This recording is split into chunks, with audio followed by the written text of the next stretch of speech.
I want to share with you something that I'm working on in my relationships. It's actually super hard for me, but I think it's really one of the most healing and connecting things we can possibly do in a relationship, which is that when someone shares something with us, try our very best. I'm working on trying my very best on not looking at it from the lens of my own mind. So in other words, not deciding, do I agree or do I disagree? Not thinking about it as, how do I feel about this? What do I think about this? And trying really hard not to indulge any form of maybe feeling defensive or reactive to that thing that they're saying.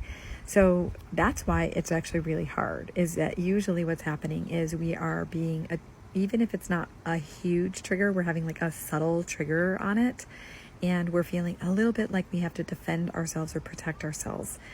And so I am working on using the phrase, which I've gotten really good at doing with my children, but I'm not as good at doing it particularly with my husband, is saying something like, tell me more.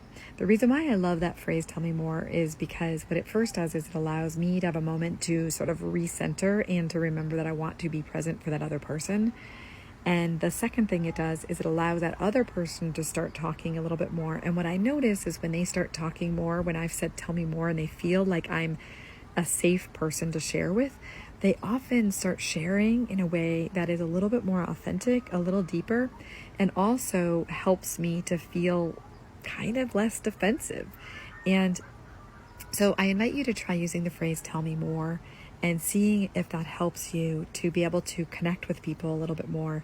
Meeting a person with curiosity and trying to get to know why they feel the way they feel or why they are thinking the way they're thinking is actually way more connecting than getting into debating or sharing your point of view or getting quiet and just being a listener. There's actually something about drawing a person out and showing your interest in another person and genuinely wanting to know what's inside of them, like what is in their heart.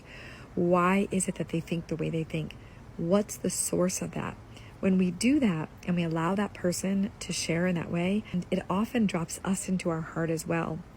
And this is the real crux of this, is to remember that they are themselves, and whatever they believe and think and feel, they are allowed to believe, think, and feel that.